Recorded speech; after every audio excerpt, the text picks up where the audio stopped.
প্রিয় ভিউয়ার্স, আসসালামু আলাইকুম ওয়া রাহমাতুল্লাহ। গার্লফ্রেন্ডকে ঈদ উপলক্ষে গিফট করা জায়েজ। একটা মেয়েও চাইলে ঈদ উপলক্ষে তার বয়ফ্রেন্ডকে গিফট করতে পারে। It's totally permitted. আল্লাহর হাবিব সাল্লাল্লাহু আলাইহি ওয়াসাল্লামকে অনেক মেয়ে গিফট করেছেন, তিনি নিয়েছেন। সুবহানাল্লাহ পড়েন।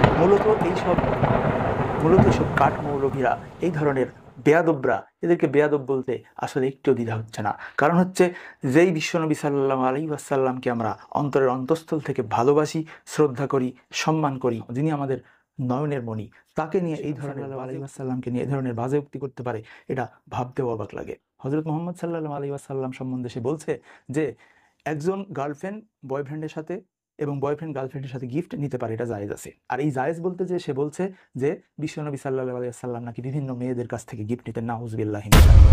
এই ধরনের কথা যে বলতে পারে, সেই ধরনের সে কখনোই কোনোভাবেই কোনো হুজুর বা আলিম হতে পারে না। সে নামধারী হতে পারে। হাদিসে এই ধরনের বদমাইশদের কথা, এই ধরনের বেয়াদবদের কথা উল্লেখ আছে। বলা হয়েছে শেষ যুগে কিছু আলিম থাকবে যারা শুধুমাত্র টাকা ইনকামের জন্য, অর্থাৎ আয় করার জন্য এই কোরআন শরীফ শিখবে, হাদিস শিখবে এবং এগুলো বলার মাধ্যমে, এগুলো প্রচার করার মাধ্যমে শুধুমাত্র ইনকামের পথকে সুগম করতে শুরু করবে।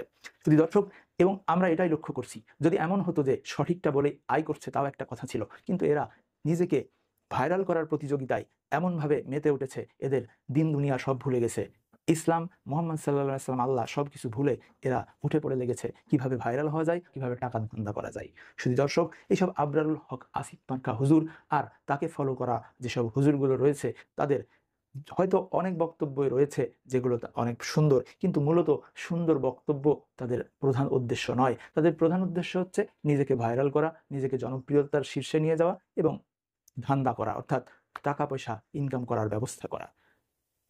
কারণ আবরারুল হক নিজেই বলছেন যে আমি যখন প্রথম শুরু করি, বিভিন্ন হুজুরকে আমি অনুকরণ করতে থাকি এবং একটাতে সফল না হলে সেটা চেঞ্জ করে আবার আরেকটায় যাই, সেটা না হলে আবার আরেকটায় যাই, এইভাবে চেঞ্জ করতে করতে লাস্ট পর্যন্ত সে মিজানুর রহমান আজহারির বক্তব্যর মতো করে বক্তব্য দিয়ে সফল হয়েছে। মিজানুর রহমান আজহারিকে কপি করতে যে উল্টাপাল্টা ইংলিশ অথবা ইংলিশটার উল্টাপাল্টা উচ্চারণ করে মানুষের কাছে প্রিয় হতে চায়, সে এমন এমন বক্তব্য দেয় যে বক্তব্যগুলো যুবতী নারীদের অথবা কিশোর কিশোরীদের খুব মনে ধরে।